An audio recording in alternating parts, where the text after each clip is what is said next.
मुझे प्रिज्म का आकार हमेशा से आकर्षक लगता है। जब कोई रोशनी प्रिज्म से होकर निकलती है तो वो 7 रंगों में बट जाती है। प्रिज्म का इस्तेमाल कर सूरज की रोशनी का किरणपुंज या स्पेक्ट्रम सबसे पहले आइजैक न्यूटन ने प्राप्त किया था। आखिर जब रोशनी प्रिज्म से गुजरती है तो उसके साथ क्या होता है? हम कांच का एक प्रिज्म लेते हैं।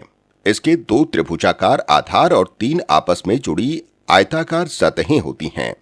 ये तीनों सतह एक दूसरे की तरफ झुकी होती हैं। प्रिज्म के रेखाचित्र को PQR नाम देते हैं। इसका त्रिभुजाकार आधार हमारी तरफ है। एक रोशनी की किरण बिंदु M पर इसके PQ सतह पर पड़ती है। इस वक्त आपतन कोण और परावर्तन कोण I1 और R1 हैं। परावर्तन के बाद रोशनी की किरण नॉर्मल की तरफ झुक जाती है। किरण प्रिज्म की PQ सतह से अंदर दाखिल होकर उसकी विपरीत सतह PR से बिंदु N पर बाहर निकल आती है। इसको निर्गामी किरण कहते हैं।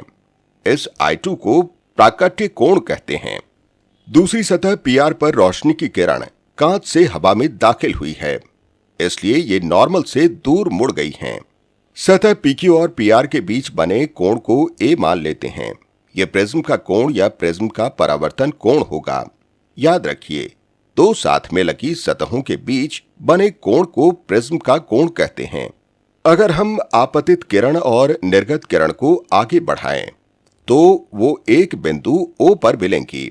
ऐसे में 2 किरणों यानी आपतित किरण और निर्गत किरण के बीच बने कोण को विचलन कोण कहते हैं।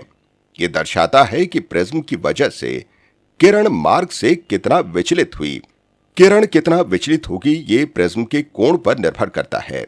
प्रिज्म के पदार्थ का अपवर्तक सूचकांक equal to sine A+D/2 by sine A+2।